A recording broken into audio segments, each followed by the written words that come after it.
Bienvenue sur les ondes de Radio Pravda, la radio expérimentale des Beaux-Arts de Saint-Nazaire. C'est une émission d'une heure chaque mardi. Nous sommes sur Pinode de 18h à 19h. C'est un projet expérimental qui propose une approche singulière de la création sonore et visuelle.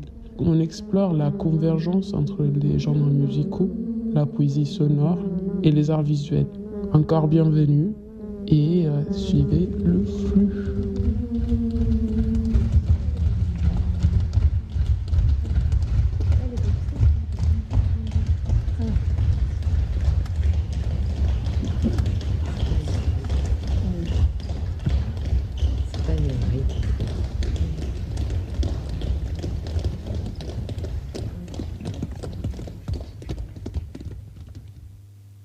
Le sommeil n'arrive pas ce soir.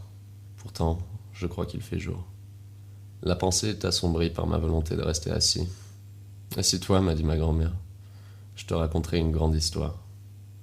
Ça commence sous un jour de pluie. Je n'étais pas heureuse et je me demandais, et si je traçais des grands gestes sur le sable ?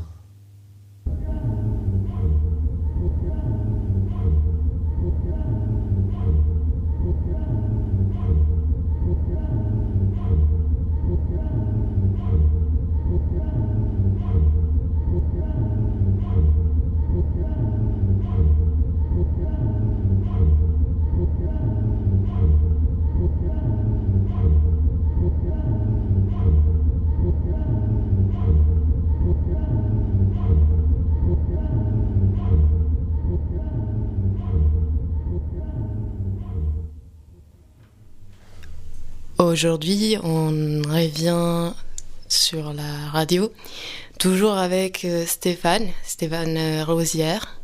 Comme on avait dit la semaine dernière, il est poète, novelliste, romancier. Et on peut lire ses poèmes en ligne sur le site de la revue Nouvelle Donne ou Onifrus. Ou acheter ces derniers numéros sur Cafard Hérétique, numéro 17, 19, 20, 21, où sont publiées les nouvelles et les poèmes. Donc je laisse la parole à Stéphane. Merci Emma. Alors j'avais lu la semaine dernière la première partie de la Pénélope des Conteneurs, et dans cette première partie, le personnage principal rencontrait la poésie chez elle, avenue de l'Indépendance, une grande artère polluée, pleine de gaz d'échappement, et la poésie les conduisait. Il ressortait dans la rue, dans la ville, une grande ville, et il marchait longtemps, il avait soif. Il rencontrait aussi le roman qu'il ne reconnaissait pas. C'était une nuit un peu particulière. Et puis finalement il tombait sur la nouvelle qui l'emmenait du côté de la rue des Milices Populaires, un endroit pas forcément bien famé pour chercher de l'herbe. Tu sais comment je suis arrivé ici, me demande la nouvelle. Non, je ne sais pas. Je ne sais rien. J'ai voyagé seul, au fond d'un cargo, caché dans la cargaison, me nourrissant de fruits secs, des jours durant, dans la moiteur des tôles. J'en ai encore la rage. Tu comprends ça, la rage ? J'étais Ulysse, en route vers Ithaque. J'attendais sans fin. J'étais Ulysse et Pénélope aussi. Pénélope surtout. J'étais la Pénélope des Conteneurs. Tu ne m'as jamais dit que tu venais d'ailleurs. Oh, mais je viens d'ici, me répond-elle imperturbable. Je suis de là-bas, je suis d'ici et je suis de partout. Je suis d'hier et de demain tout à la fois. Je suis de partout, répète la nouvelle, et ma rage est universelle. Elle se met à fredonner, je suis de partout et nulle part étrangère. Elle marmonne et elle tourne sur elle-même, je suis de partout, Pénélope des Conteneurs, et je la regarde, subjuguée. Elle tourne et tourne jusqu'à trébucher et tomber dans les bras d'un groupe de noceurs éméchés. « Eh, ma beauté, lui dit l'un d'eux, viens avec nous, on va en boîte. » Et sans plus réfléchir, la voilà qui s'en va avaler dans la nuit. Avant de disparaître, la Pénélope des Conteneurs me fait un signe. « Tu ne viens pas ? » « Non, je ne viens pas. » « Pars. » Nous nous retrouverons plus tard. Nulle nuit ne peut nous séparer. Leurs rires sont peu à peu gommés par la ville. Sur les trottoirs, la foule est dense. Des sirènes s'élèvent, des sonneries retentissent. La vie vit ses pulsions, le bruit. Cette hydre bouge et gonfle à tout prix. Elle refuse qu'on la refuse, et partout, les lampadaires, ces soldats mortifères, déroulent leurs tentacules de lumière, reflets orange, perles têtues des cités indomptées. J'attends un peu, ou longtemps, avant de reprendre mon errance. J'essaye de me concentrer sur la lettre que je veux écrire à la poésie, mais voilà qu'on m'appelle. Je me retourne, c'est la littérature. Une femme sans pareille, que je qualifierais volontiers de baroque. Elle a un léger problème de surpoids, un je ne sais quoi de négligé et de chic à la fois. Elle est irremplaçable. Qu'est-ce que tu deviens, me demande la littérature. Je fume de la Golden Acapulco. Elle est super forte. J'ai l'impression d'avoir pris de la mescaline. Dans ces moments-là, on veut juste devenir Dieu, créer des mondes. Mais c'est très intéressant ce que tu me racontes là, me répond la littérature. Explique-moi tout ça en détail. Elle me prend la main. Viens, allons boire un verre. La littérature m'entraîne rue de la Résistance nationale, alors en plein travaux à cause du percement d'une nouvelle ligne de métro. Elle sonne à la porte d'un club aux vitrines opaques que je ne connaissais pas. Mais la ville est si grande. À l'intérieur, la littérature salue plusieurs personnes. Un orchestre joue des airs de bal. Sur une piste de danse, toute de parquet, quelques couples s'essayent au paso doble.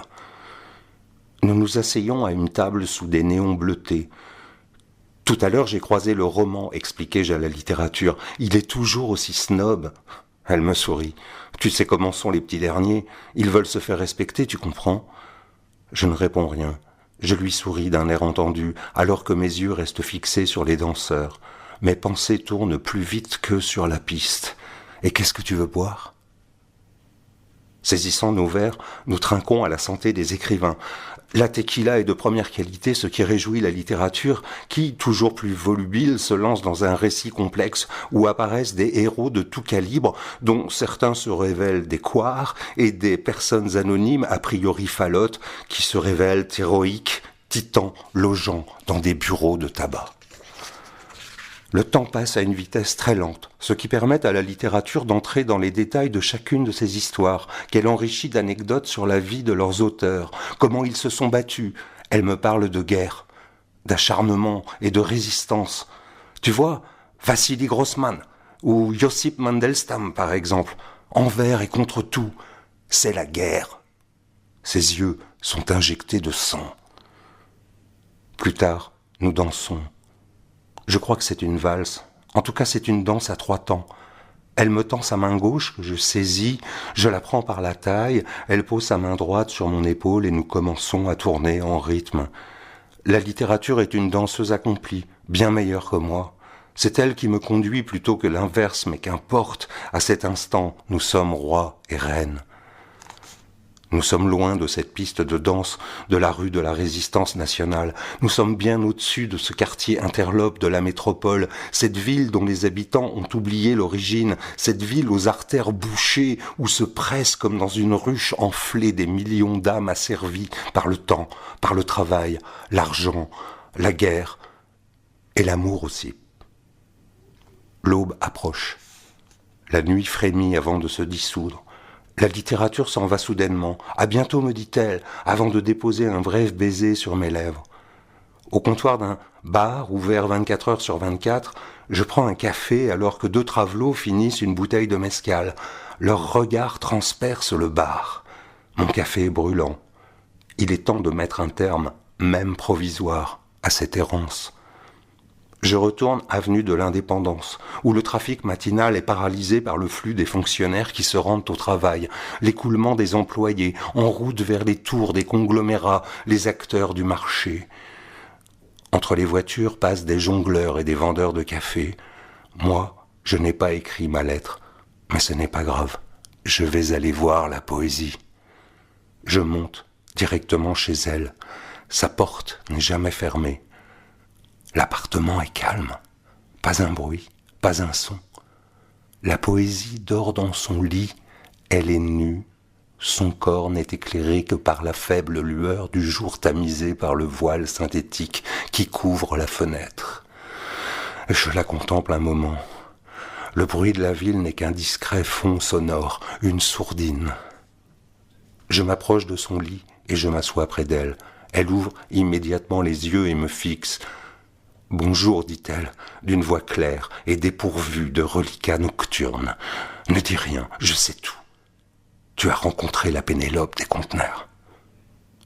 C'est bien. » Elle pose sa main sur mon avant-bras. « Je t'attendais, » poursuit-elle. « Mon fils prodigue, mon enfant préféré. Viens contre moi. C'est l'heure de la consolation. »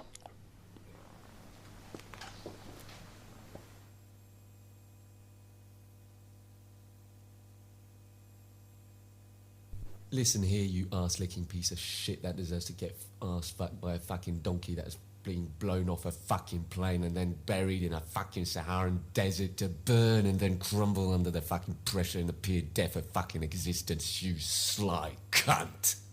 Παλιωμαλάκα, αρχίδι, βρώμα, σκρόφα, μπογδάλο, μπόγλα, πατσόλα, αντγαμίσου, άισιχτήρ, τράβα χέσου, παπάρα, ξινομούνα, βεγγανοσατανίστρια, πεπέγκα, τομπούλο, μπαζόλα, κρυφολεσβία, σκουλίκι, πατσαβούρα, ορθοκολομπρούμητα, πατσόμουνο, αναρχοάπλητη, καριόλα, τριμπούρδελο, ξόφλα, πισωγλέντης. 병신, 개새끼, 꺼져, 젠장, 지랄하네, 지랄, 존나, 미친놈, 나쁜 놈, 나쁜 년, 미친년, 빡친다, 씨발, 또라이, 뒤져, 엿먹어. برا نيك زبور خالتك يا ولد القحبة، نعزك أمك يا ولد القحبة، برا مصبي يا ولد القحبة،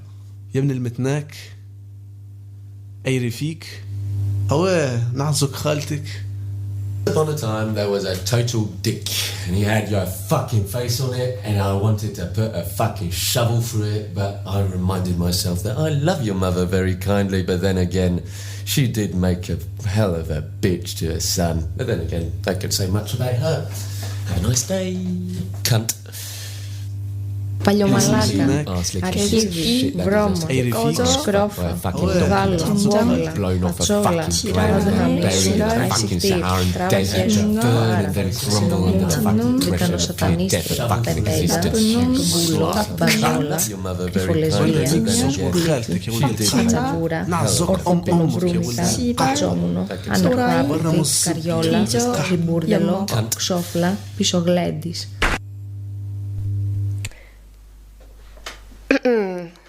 Aujourd'hui, on a décidé de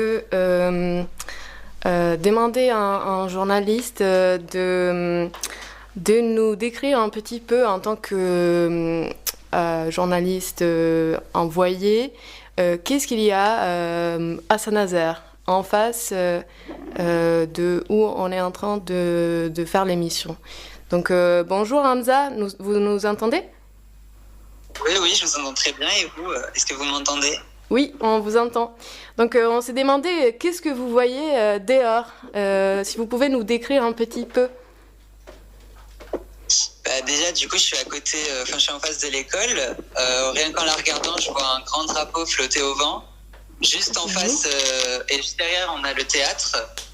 Ok. Et donc là, je me retourne et je suis face à la base sous-marine, près de la route qui la longe, où on peut entendre toutes les voitures passer. Est-ce qu'il y a des oiseaux ? Alors, j'entends quelques petits cris d'oiseaux, mais c'est très léger. Beaucoup couverts par les voitures, je pense. Mm-hmm. Au niveau de la base sous-marine, il y a la grande œuvre de Tintin. Parce que la ville est très liée à Tintin. Voilà.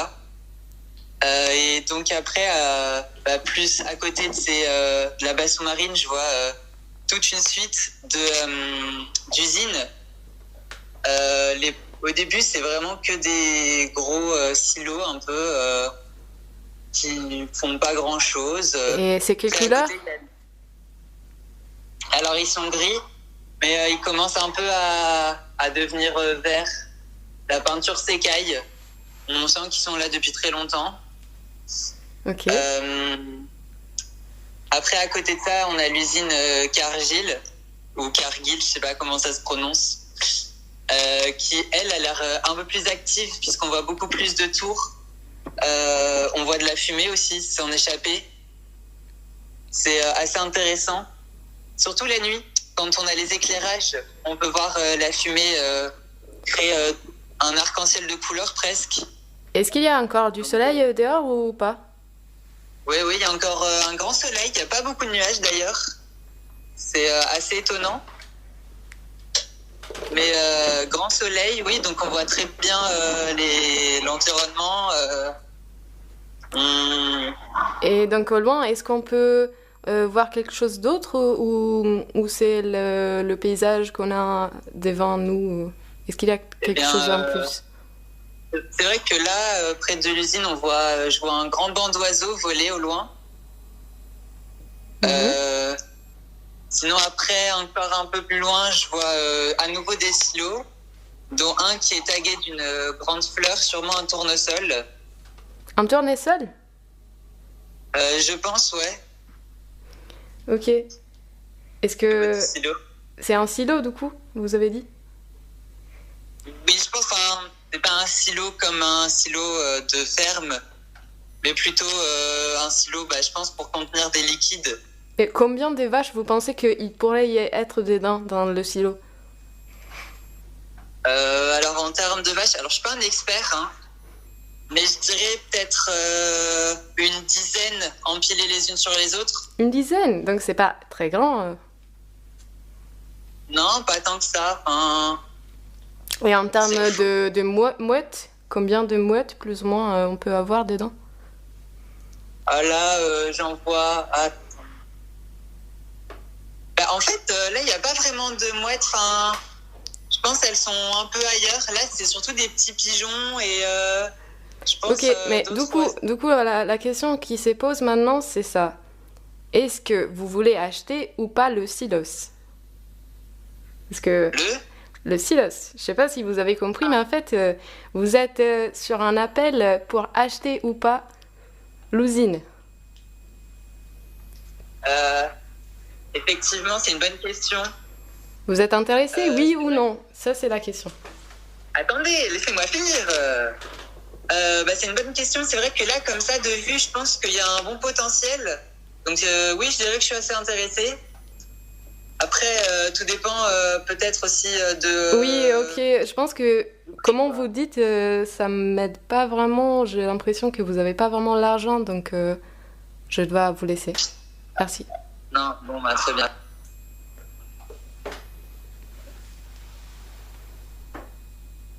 Bienvenue au Petit Coin d'un son, la partie de l'émission dédiée à l'histoire de la danse. Cette semaine, on va parler de la danse de la sorcière de Mary Wigman. Une femme, les mains devant elle, un triangle avec les doigts, et les doigts deviennent des griffes. Les mains vers le ciel, les griffes qui cherchent quelque chose sur le rythme. Les mains sur les genoux, la tête regarde autour. Devant, et les mains, les griffes, toujours sur les jambes, qui s'ouvrent en papillon. Elle regarde tout autour. Pause. La main droite se lève, indique quelque chose. Peut-être. De nouveau, les mains comme des griffes sur les genoux. Et elle avance par terre, les mains sur les genoux opposés, comme si elle était possédée. Elle s'approche sur les genoux, sur les jambes. Elle prend ses chevilles et elle tourne autour, comme si elle était une sauvage.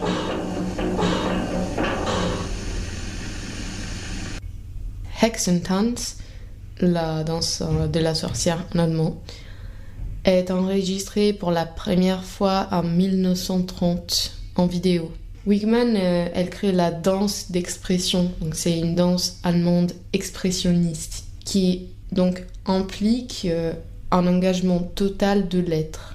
Le Hexentanz peut être envisagé comme un manifeste pour la danse d'expression. Elle refuse de transmettre ses solos à d'autres danseurs. Elle s'attache en revanche au développement des conditions permettant à chacun de créer ses propres danses. Ça, c'est l'école de danse d'expression, mais c'est aussi la base, les fondements de la danse contemporaine aujourd'hui. De fait, aucun des solos de Wigman n'a été repris par d'autres de son vivant.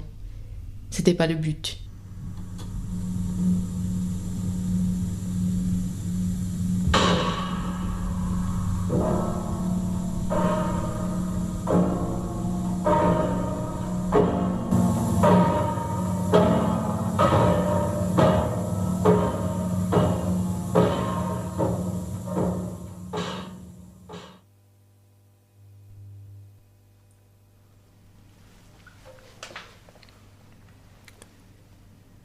Crow on a boat, ferryman of a lifetime, crow on a road, boogeyman out in the moonlight, cause of the romance, soars in search of prey, in search of prey, in search of prey.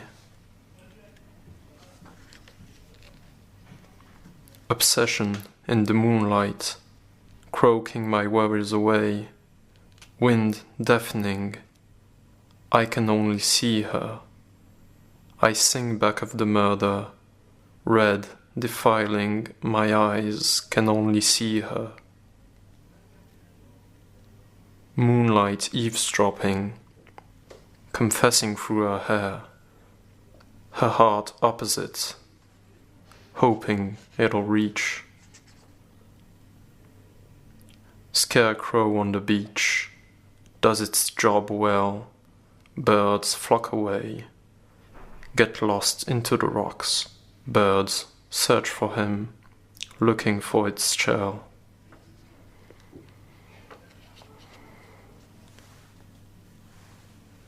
She lays low on the leaves, as consciousness regains her body, her blood begins to freeze, down her leg, her mind grasps it slowly. The bear trap hugs her warmly, and her knee screams of the agony. Hunted, pinned down by the winter, snow and birds flock down on her, feasting for the future. 3 ravens pull out her right eye, now a child of the sea, crashing down the waves, recount story and news from a forgotten land.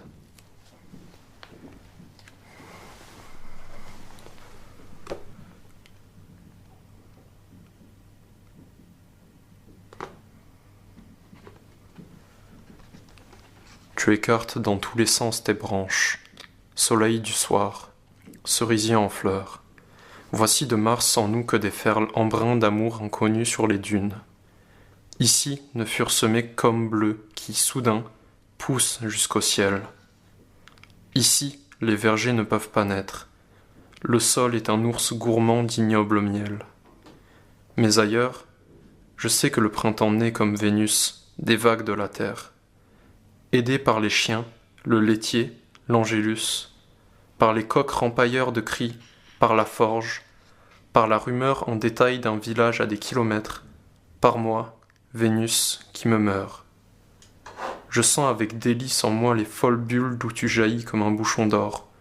Vénus, debout sur la mer, feu grégeois, char des marins au carnaval de Nice. Que pourrait-il sortir de notre mer morte?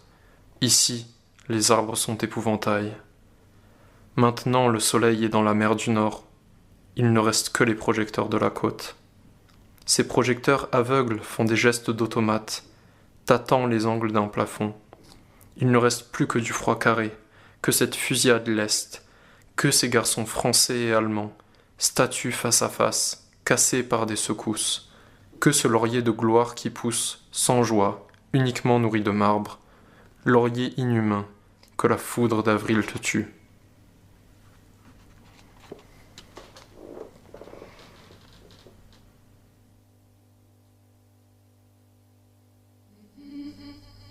Fake blow up, fake blow up, faux blow up, faux blow up. Cette semaine, on va parler en grand style blow-up de Arte, de le travail domestique dans la littérature et au cinéma. Voici une petite sélection faite par moi-même, centrée sur les femmes de ménage, sur les femmes qui font un travail domestique. Numéro 1, il y a La Porte de Magda Szabo. La narratrice retrace l'histoire, la relation entre elle et cette Emmerens qui est sa domestique pendant presque 20 ans.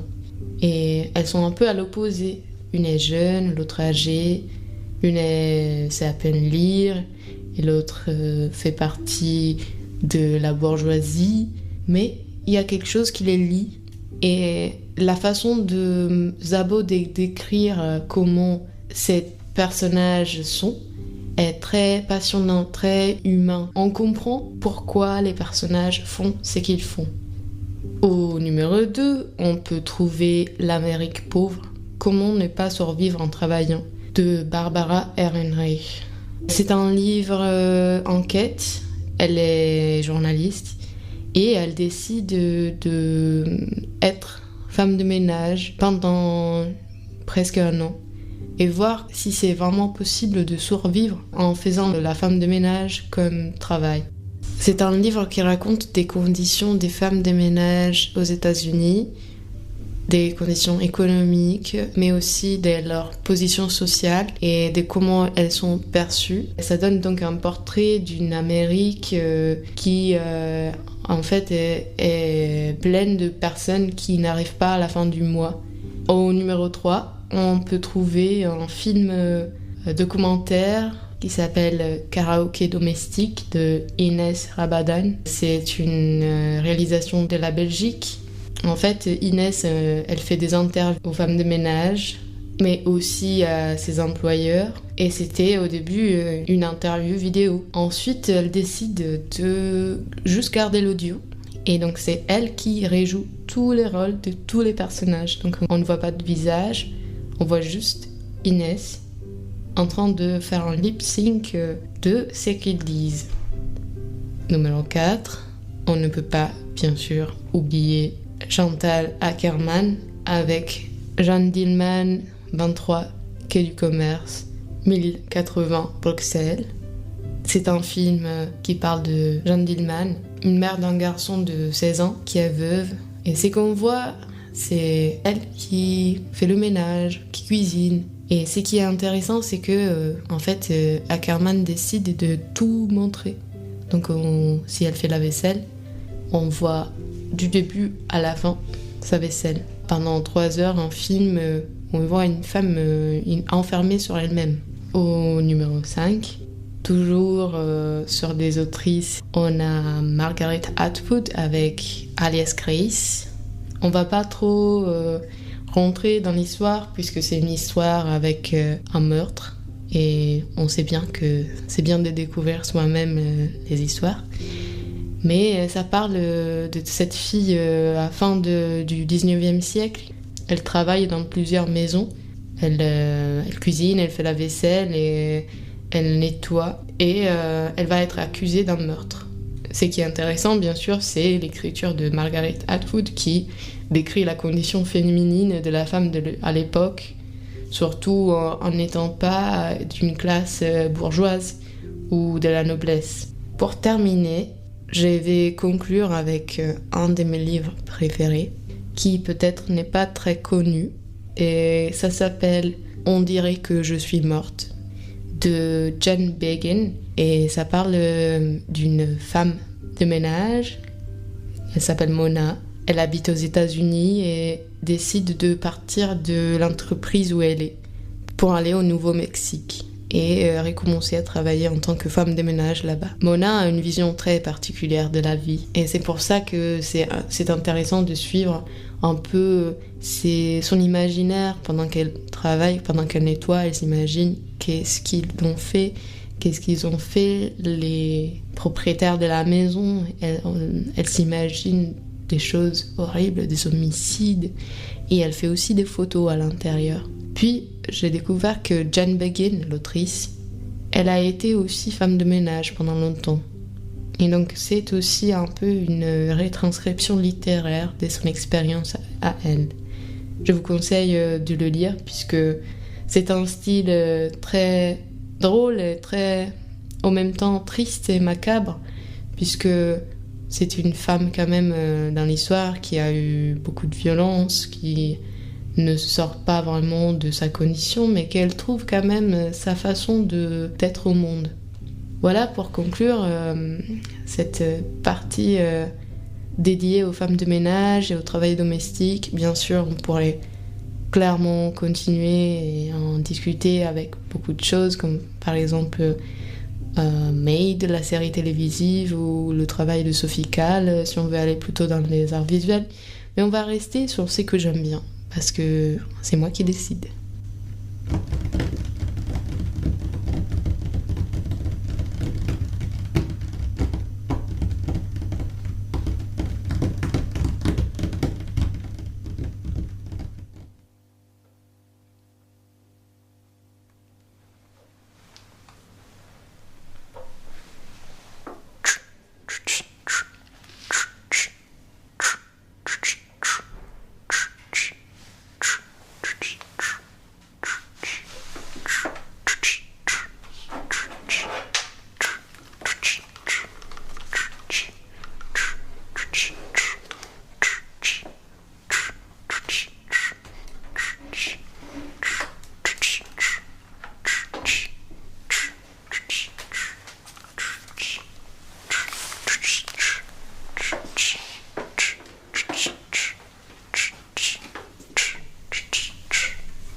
Na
na na na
c'è l'unione, crumiri col padrone, crumiri col padrone, all'imna non è, perché non è l'unione, crumiri col padrone, con un filammato,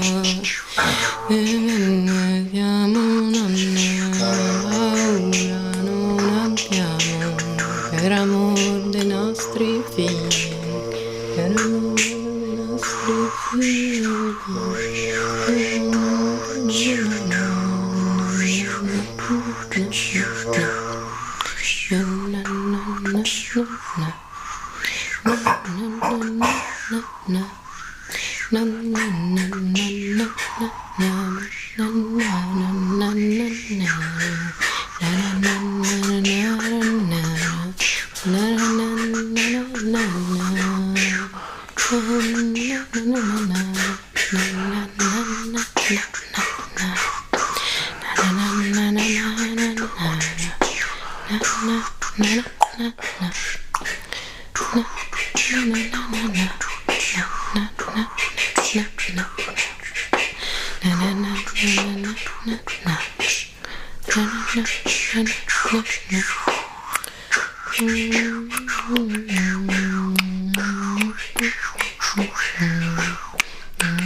Et maintenant, c'est le moment d'inspirer, tranquillement.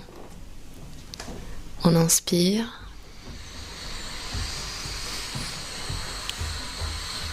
On continue à inspirer, encore, encore, encore, encore. Et on lâche. On lâche tout. On lâche prise. On lâche nos muscles. On lâche notre tête. On lâche nos mains, nos pieds, nos orteils, nos genoux, notre cou, notre dos, notre bassin, nos os iliaques, notre bouche, notre nez, nos yeux, nos sourcils, notre mâchoire, nos ongles des pieds, nos cuisses, notre ventre, nos poumons, notre estomac, notre intestin, notre cœur, notre cerveau. On lâche tout. Puisque quand on lit trop de mots, des fois il faut lâcher. Notre corps est allongé. Où est-ce qu'on touche le sol? Avec quelle partie du corps on touche le sol? Est-ce que c'est nos pieds? Est-ce que c'est notre tête? Est-ce que c'est nos mains, nos bras, notre dos? Comment est-on assis? Est-ce qu'il y a quelque chose qui ne va pas? Est-ce qu'il y a quelque chose qu'on peut changer de notre posture? Et si oui, c'est le moment de changer.